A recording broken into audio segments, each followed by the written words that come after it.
Godadevyai Namaha, Ramanujaya Namaha. So, in this video, I would like to bring up a few points about the divine Goda Devi and her times. When did she live? When did she compose tiruppAvai? This great poetess, who is also known by the name Andal, lived in Srivilliputtur, I think, yeah, that is the name, in Tamil Nadu.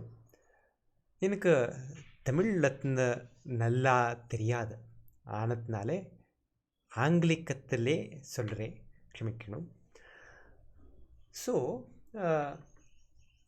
how do you determine the time of a person like Andal? You would first of all rely on her own words. What did she describe?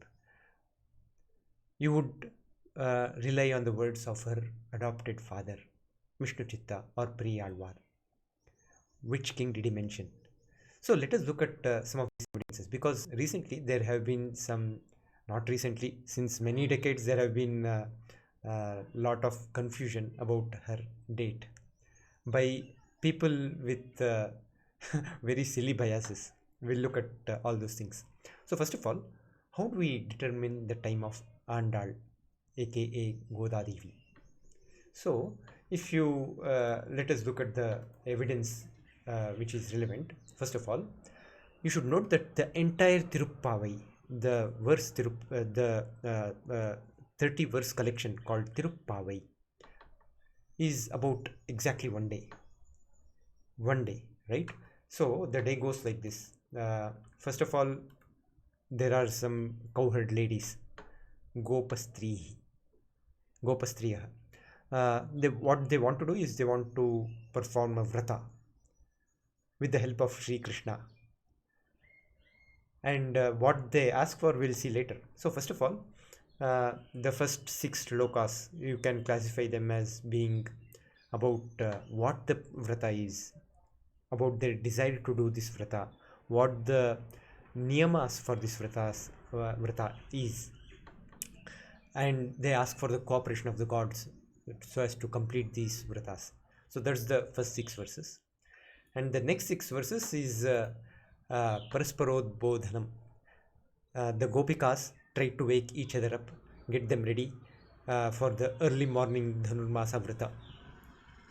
That encompasses shlokas verses 7 to 16. And then they reach Nandagopa's house. They wake up, they request the doorman to let them in. They wake up Nandagopa and his household, and then they wake up the Devi Neela, who is Krishna's wife in this story. And this Neela Devi has Krishna on her chest.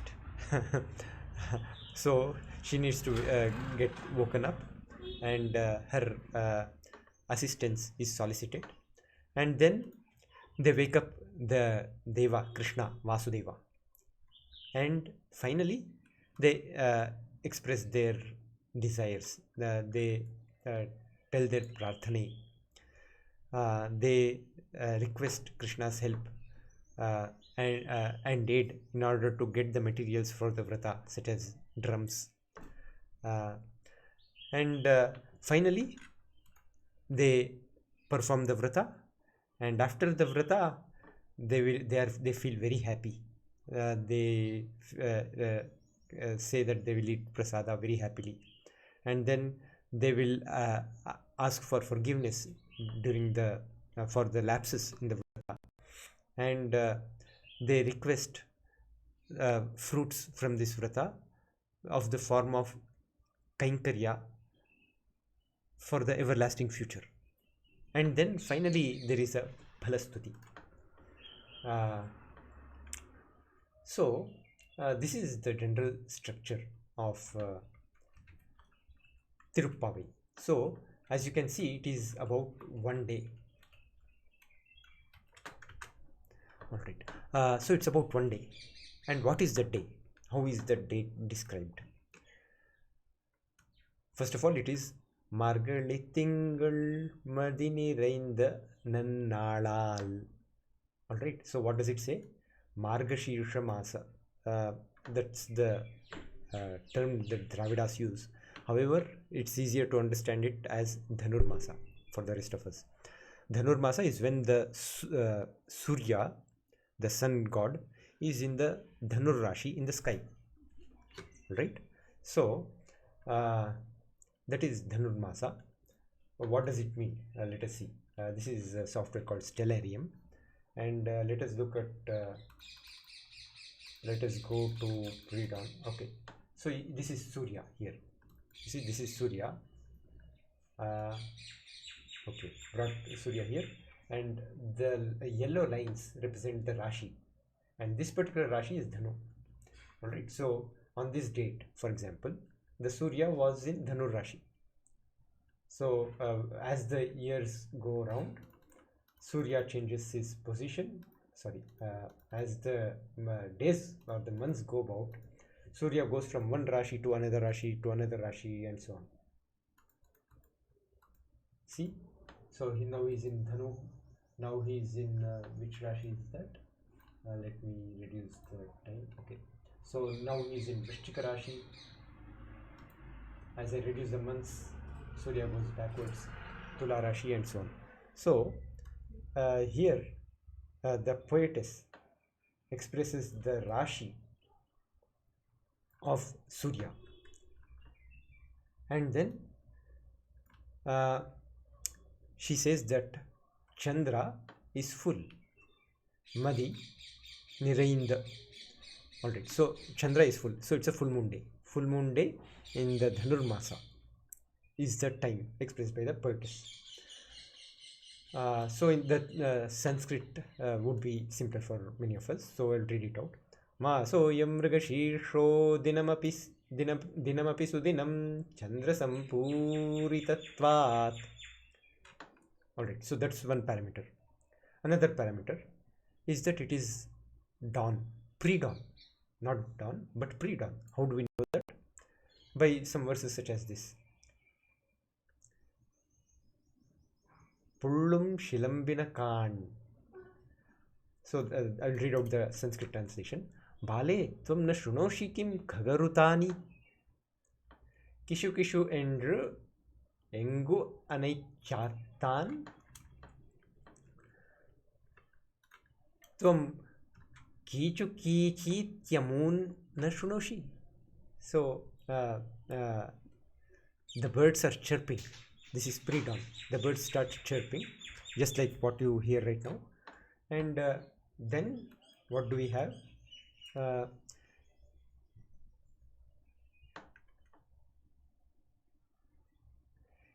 Keelvanam Vellendru. Right? So the Sanskrit would be like Drishtva Prachyam Prakasham Tadanu Yaduvarai Muchyamana Mahishya. So this is the operative phrase. In the eastern direction, you are beginning to see some sunlight, right? So this is the parameter, another parameter. And of course there is the famous verse Shitram Shirukkale Vandunnai Sevittu. So the gopis visit Krishna early in the morning, very early in the morning. Shitram Shirukkale, early in the morning.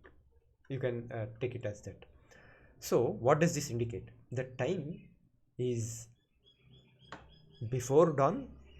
There is a time called Ushah Kala, and technically speaking, it's called twilight in English. So twilight is three kinds. One is civil twilight, when just before the sun rises, that is civil twilight. When the sun is like 6 degrees below horizon or above. All right. And then there is nautical twilight, when the sun is between 6 degrees and 12 degrees below the horizon. And then there is astronomical twilight. So first, early in the morning, like 4 o'clock, it will be 4:30 or something, it will be astronomical twilight. Sun will be between 12 to 18 degrees. And then there is nautical twilight, when the sun is 6 to 12 degrees. That's when the eastern part of the sky starts lighting up, but the rest of the sky remains dark. And then finally there is civil twilight. Basically all the sky is brighter and brighter just before dawn. So what she is referring to is nautical twilight, only the eastern sky. So Keelvanam Vellendru, only the eastern sky is lighting up. Okay, so that's another parameter. So far what we have seen is that it has to be dhanur-mAsa, it has to be Purna Chandra, the Surya should be in Dhanur Rashi, and it should be the nautical twilight of that day or night, if you prefer. And then she mentions two planets, Jupiter and Venus. Velli elundu Vyalam Urangitru Pullum Shilambina Kani. So this is the Tamil. I will read it out in Sanskrit and then in English. Shukrah pradurabhut brhaspatiragadastam dvijashchothita. In English, the Venus has risen in the morn, the Jupiter has vanished from the sky. So you see, Velli is Shukra, Elindu. So it has already Elundu, sorry, not Elindu, Elundu. So Shukra, the Venus planet, has already risen. Risen not just Udaya, but it's up in the sky. So that's one thing. It has already happened before twilight. And then Vyalam Urangitru. This is present tense. Urangitru is present tense. So during twilight, Jupiter is setting. Brahaspatir Astamagat. Right? So that's another parameter. And then you have the birds chirping as usual. So that's there. So in the nautical twilight, Venus should have risen quite high in the sky. Jupiter should be setting just then. So that's another parameter. This is a rare combination. So Jupiter goes around the sun once in around 12 years. So this pattern repeats itself. But it's not always the case that Shukra is in opposition to Jupiter, right? Venus is on the opposite side of the sky from Jupiter. So is the sun. But the moon and Jupiter are sort of close by together on one side, and on the other side you have Shukra and sun. So this is the combination in the sky. It doesn't happen very frequently. It doesn't happen very frequently in the dhanur-mAsa, which we are interested in. So when does that happen? If you look at it, between 672 and 886, the years which are usually considered, it happened only in 672, year 672, year 696, 731, and around 885 or 886. All right, these are the only years in this big range, like 2 plus centuries, right? Only around 4 or 5 times it happened. So you should think about this description by the poetess. It could be purely imaginary. It need not have been something she experienced and saw. However, the more probable explanation is that she actually was affected by something she saw on a Margali full moon, this unique arrangement of planets, so that she was moved to compose this tiruppAvai. All right. So then there are other clues as to when tiruppAvai was composed. One is Uh, Vishnu Chitta, her adoptive father, periyALvAr, describes that he lost his daughter. It is a very emotional verse. I'll read it out. ஒருமகள் தன்னை உடையேன் உலகும் நிறைந்த புகழால் sorry. So it says that I had a daughter. She earned the praise of the world. And he says further, Thirumagal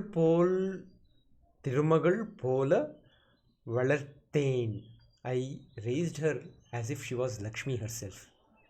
And finally, this is heartbreaking. It says, செங்கண்மால் தான் கொண்டு போனான்.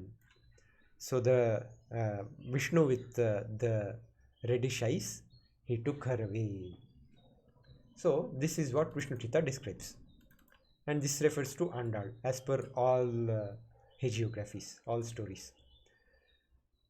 Now interestingly, this is it only expresses the relationship between these two. However, what is important is that periyALvAr sings about in a succeeding verse after he has lost his daughter, which is obviously after she has composed the verse. He sings about the king neDumAran in a succeeding verse. Alright? So what does he say? Konnavil Kurvel Konnedumaran then Koodal cone தென்னன் கொண்டாடும் தென் திருமாலிருஞ்சோலையை. So he is praising the southern Tirumalirunsolai, which is a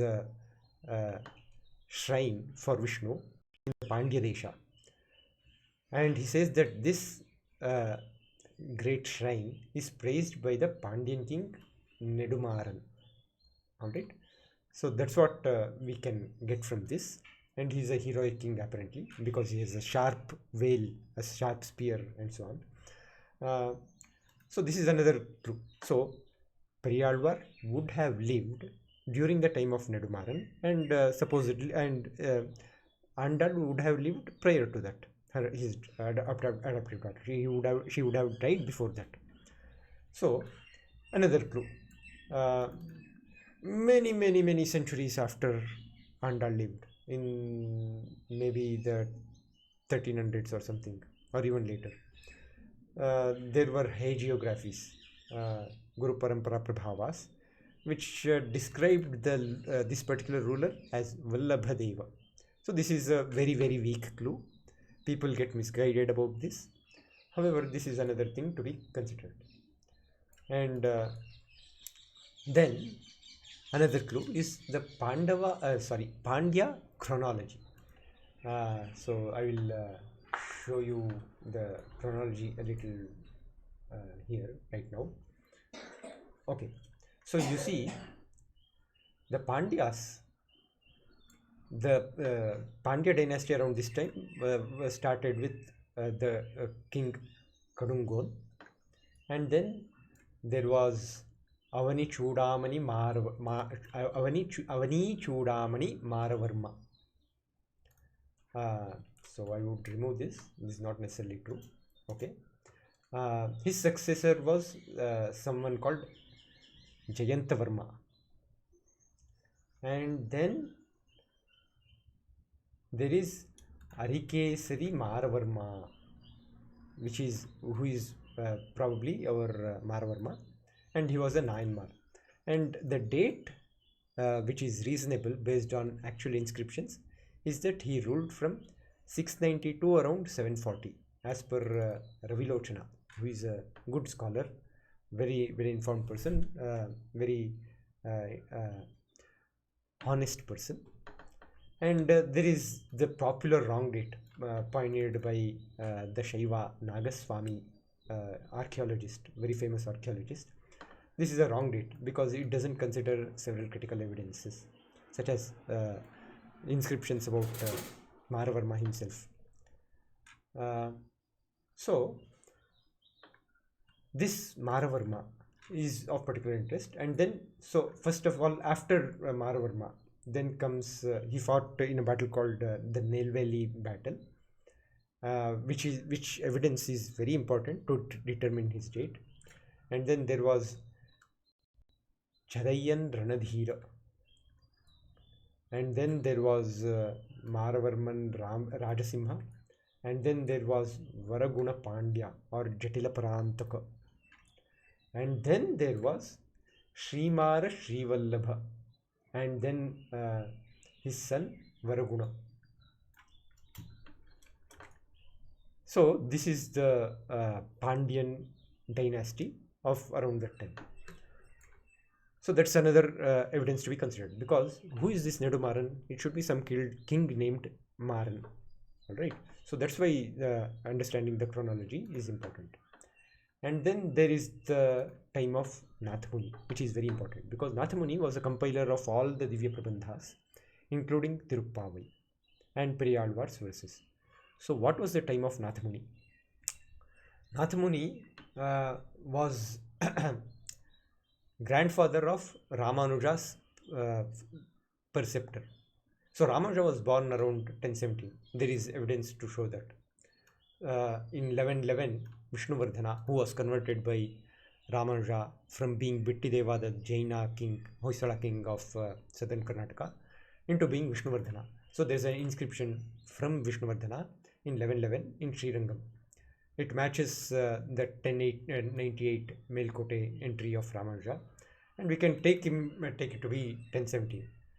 When he was around 20 years old, Yamuna, who was very fond of him, who guided him directly and indirectly, was around 100 years old, very, very old person. So Yamuna must have been born at around 937. And Yamuna's grandfather was nAthamuni, and he must have been born at least by 880, if not earlier. So it follows that Vishnu Chitta and Dandal were much earlier than nAthamuni. To make them contemporaneous with nAthamuni would be quite ridiculous. All right. So that's another factor to be considered. So what date matches all this? So first of all, the answer would be 696 AD. CE. The term AD stands for Anno Domini, which refers to Jesus Christ, which we are not interested in. So we'll use CE to represent the common era in use. So this is a very beautiful fit. How is it? Let us see. All right, I will open the picture. Okay, this is the picture I want to show. 696. Let us wait for it. Okay, here it is. So let me zoom it in. So you see, this is a snapshot from the software Stellarium. Oh, sorry. Okay, this is it. Come on, let us see. 696, 1215. Let me open it up. 696, 1215. All right. So here you see here, this is Guru, Jupiter, and here is Shukra, and here is the full moon, right? So that's the full moon, and there is Surya before the horizon. This line here is the horizon, and Surya is below it, Shukra is above it, Guru and Chandra are above it, and the time is 4:57, and the place is Srivilliputtur, right? So let me fast forward the time. So Guru is setting. You see, Guru is setting here. See here, Guru is setting here. So I increase the time, and at the moment Guru sets, Surya is around 11 degrees below the horizon. All right, minus 12 degrees it's saying, but if I go a little further, see, okay, it's closer to 12 degrees, 12.5 degrees, something like that. So less than a nakshatra. So just as Guru sets, you have the twilight. You see the brightness going up and up here. So you see, Shukra is up in the sky. It is full moon. Moon has set, and it is the eastern horizon. This is the nautical twilight. It is a beautiful fit, nautical twilight, and Andal is hearing the birds chirping, and she describes it in her work. So if I fast forward the time, you see it's getting brighter and brighter and brighter until it's finally sunrise. The twilight, nautical twilight is over, civil twilight is over, now it is sunrise. See? So sun has risen, right now sun has risen, right? So this is the fit to what Andal describes in her verse. And what about the other parameters? Let us consider the other parameters. The other parameter is, who is this mAravarma? mAravarma is none other than neDumAran. Alright? Who is this neDumAran? Okay. So, neDumAran is none other than arikesari parAnkusha mAravarma, who is supposedly a nAyanmAr, shaiva saint. So, no matter what, if you take the accurate dates or the wrong dates, it matches this year 696 perfectly. So there's no problem there. So, and the name is Mara. So neDumAran.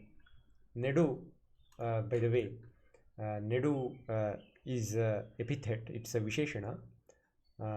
What does it say? It means Kirtiman, right? So, the glorious Mara, the glorious Pandya king Mara, who is none other than Arikesari mAravarma, who is a very prominent king. And an objection may be raised. Okay, he is a Shaiva nAyanmAr. How can he praise Tirumalirunjolai? Isn't it a Vaishnavite shrine? Can a Shaiva king say something good about a Vaishnavite shrine? That's a ridiculous objection, because Shaiva kings built Vaishnava temples, consecrated them, appointed Vaishnava acharyas, and it is not a big deal if a sophisticated person like the great Arikesari parAnkusha mAravarma were to praise, let us say, prominent Vishnu temple in his domain, if he were to benefit that temple and its activities, because even the Shaiva Gamas require him to do so, and vice versa. Vaishnava kings such as the Sri Vaishnava king Krishna-devaraya, did he not build Gopura or something in Tiruvannamalai? Did he not sign as Virupaksha? So the sectarian, small-minded fantasy of the opponents of honesty should not be taken seriously. So neDumAran would have gladly praised the prominent Vishnu temple Tirumalirunjolai in his domain, just as other nAyanmArs have done. For example, tirunAvukkarasar, or so-called appar, I think. When he praises Rameshwaram, he praises Vishnu wholeheartedly. So there is no problem in there is no conflict there, and periyALvAr's reference makes very good sense. So that objection is taken care of. What else? Okay, and it is quite before nAthamuni and all. So there is no problem at all here. Now another possibility is the year 672. Let me see. 672 would be this picture here. Here the problem is that Guru sets quite early. So the sun is quite below the horizon here. It is more than 12 degrees. So like this is 13 degrees down, and below that there is Surya. So it is before the nautical twilight. So this being a full moon, nautical twilight is important because the brightness would not be sufficiently prominent in the eastern sky during the astronomical twilight. So it has to be the nautical twilight, and this doesn't fit it. This could be could have been a possibility. So, but we have to reject it. There being a better possibility, better choice of date. And there is another date, which is, let us look at it. Okay, so another possible date. This one is by proposed by very crooked, shaiva biased people who don't want the truth, who want to push their agenda. It is the year, ridiculous year, 886. Okay, so let us look at 886. This is the picture for 886. Here you see when Guru sets, it is not Shitra Shirukkale, Shitram Shirukkale. It is not nautical twilight. It is actually civil twilight, almost at the time when the sun rises. See, the not just the eastern horizon, rest of the sky is also quite bright. And you see the conjunction between Guru and Chandra here. Andal mentions no such thing. It is such a prominent thing. She could have said when Guru and Chandra are together. No, she mentions Shukra. All right. No mention of Chandra being close to this Guru. So this doesn't fit astronomically at all. And then there are other ridiculous people who say year 861, which makes no sense whatsoever. You can open your astronomy software. I use Stellarium. You can check by yourself. This person called T.S. Krishnan. This person, yeah. He claimed that he claimed this date, which doesn't make any sense. You can check in your software. So this is what he made some sort of about it, so that doesn't fit as well. And there are other things as well. For example, there is a person called J. Sri Saranathan who says that it should have been before Christian era, which also does not make any sense, because you have to consider history. One credible possibility is Mu Raghava Iyengar. He had proposed the year 731. There, the problem is that Guru sets much before twilight, so it doesn't fit Andal's description. So we can dismiss that. Even if it were the case, it would be during neDumAran. So all those possibilities can be dismissed out of hand just based on astronomy. And not only that, you can look at other factors which would cause one to dismiss those dates. So you see, the problem is with periyALvAr mentions the name as neDumAran, right?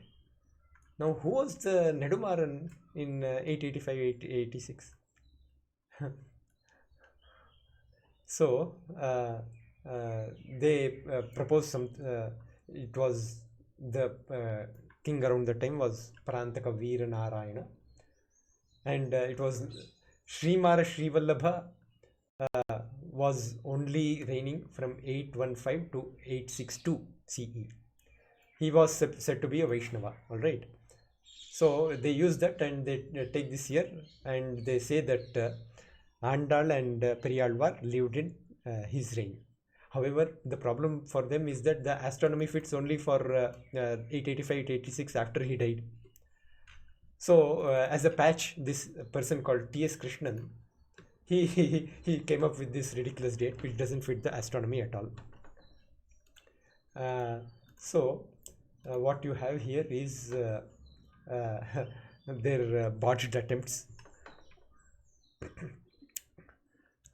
And this Sri Vallabha, of course, it is trying to match Vallabhadeva of this very later hagiography. And he has the name Mara in his name. So they will say that neDumAran matches him. So it is ridiculous because it doesn't, it is at the time of nAthamuni, not before him. so it would be ridiculous for that matter. And it would also not make sense astronomically, so all these things would not make sense. And then neDumAran also would not make any sense at all. So it cannot be Prantaka Veeranarayana. He was not training at that time. Okay, so why do these Shaiva people make these ridiculous statements? Why do they come up with this crooked theory, dishonesty? Why? The problem is that there is a work called tiruvempAvai by a Shaiva nAyanmAr called mANikkavAchaka is what I would say, where a Shaiva lady is undertaking avatar so as to marry a good Shaiva. So it's basically, so just as tiruppAvai is said to have been produced by Andal so that she can get united with Bhagavan Krishna, the mANikkavAchaka, who lived much later, came up with something called tiruvempAvai. So tiruvempAvai, there is no precedent in Shaiva Puranas or Kavyas about such a vrata being popular. Whereas the gopis longing for Krishna, their vratas, their anushthanas are all popular, well known in the Vaishnava Puranas. So obviously godA had a precedent when in composing tiruppAvai, and tiruvempAvai, having no precedence, no significant precedence in Shaiva literature, was based on tiruppAvai. But what these zealots want to establish is the reverse. tiruvempAvai supposedly came first, then came tiruppAvai, which was basically a copy of tiruvempAvai, and therefore they have to invent a new chronology, make all such ridiculous gimmicks like placing Andal and periyALvAr after mANikkavAchaka and so on. So mANikkavAchaka mentions Shaiva Pandya king called Varaguna, who ruled in the 630s, 860s, right? Now they want to push all the nAyanmars back in time, so they push him in 800s. So the main benefit for them is to make tiruppAvai appear to be a copy of tiruvempAvai and not the reverse. So that's their crooked motivation, which was in the mind of the archaeologist Nagaswamy and his follower T.S. Krishnan. So that of course does not make any sense. There is a person called Ravilochana. Whatever ideas I presented here, they all come from this gentleman here, Ravilochana Iyengar. He's a very great inspiration for me. He does, besides his day-to-day job in finance, he does Upasana, Vaishvadeva, Sthalipakas, Sarpabalis, and so on. Besides that, he is very active in Hindu causes. For example, he helps an organization called People for Dharma, which prominently fought in the Shabarimala case. And he is connected with the current titular emperor of Vijayanagara, also called Krishna-devaraya, who happens to be a Sri Vaishnava. And he is very involved in such dharmika causes. So he has a very keen interest in Pandyan history because his ancestors were from that region, and much of the ideas I presented are from him only. So all credits go to him. So he has made a very good paper as to which takes into which challenges the Shaiva biased account of the Pandyan dynasty chronology. Let us see. So the date he ultimately settles on is based on very good evidence is 690 to 740 for arikesari, parAnkusha, mAravarma, which does not affect us in any way. Even if you take the wrong dates accepted by the unaware biased scholars, it would still fit Andal's Andal's dates perfectly, and periyALvAr's mention. Varaguna Pandya, Varaguna Pandya or Jatila Parantaka. So this person is not the person mentioned by mANikkavAchaka. Earlier, they used to think that Varaguna Pandya is different from Jatila Parantaka. However, they are the Dalvai-Puram copper plates have shown that they are actually the same person. So there was no difference between them, and the person referred to by mANikkavAchaka is his grandson or something. So Srimara Sri Vallabha's son Varaguna. So that's the person referred to by mANikkavAchaka. So mANikkavAchaka was in 862 or something.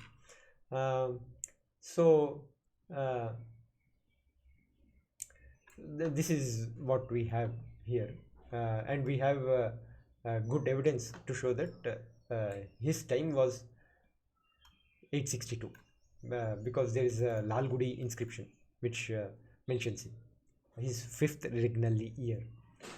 And similarly, incidentally, the dates of the other nAyanmArs, for example, appar, let me see if I can pull it up. Okay, jnAnasambandhar.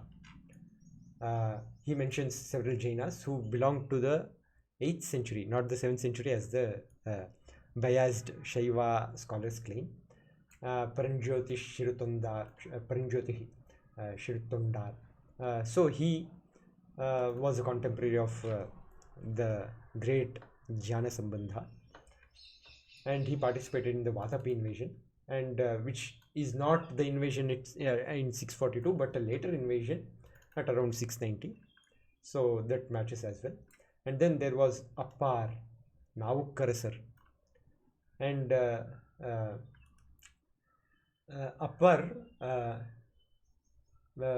appar's date also he has mentioned, and the hagiography periya-purANa, which is also a later work, not very reliable. It mentions a northern invasion. It matches the date of Vikramaditya Chalukya's invasion of Kanchi, and they make some ridiculous translations. Nagaswami is there, no? So there is an inscription which goes like this: guNa-bhara namani rajanyanena lingena lingini jnanam prathatam chiraya loke vipakshavritte paravrittam. So this is mistranslated by Nagaswami to mean that Mahendravarman Pallava was converted by appar, which doesn't make sense at all. This is the translation, actual translation. So it doesn't say anything about any conversion, just because there is guNa-bhara. Another thing is that periya-purANam until around 1950s it read guNa-dhara, and after 1950s, after this theory came about, they changed this guNa-dhara to guNa-bhara so as to match Mahendravarma Pallava, because he was called guNa-bhara, which is ridiculous fraud. So the shaivas, for some reason or the other, whether it be some stupid pride, the desire to denigrate Vaishnava compositions as being copies of Shaiva compositions, instead of being happy that both Shaivas and Vaishnavas are making beautiful poetry, just due to such small-mindedness, dishonesty, they come up with all such charades, gimmicks, frauds, which of course won't stand the test of time and scrutiny of good historians. So that's all I had today. So this was about the time of Andal. It was a long video. I hope it was worth it. Thank you. Namo Namaha. Incidentally, there is one channel which I highly recommend. If you want to know about tithis and so on, this channel would be very good. So Ravindra Godbole, some person, he makes these good videos where he shows models of all this. So if you are interested, please look at his YouTube channel. Alright, so that's all I had today. Thank you very much. Namaste.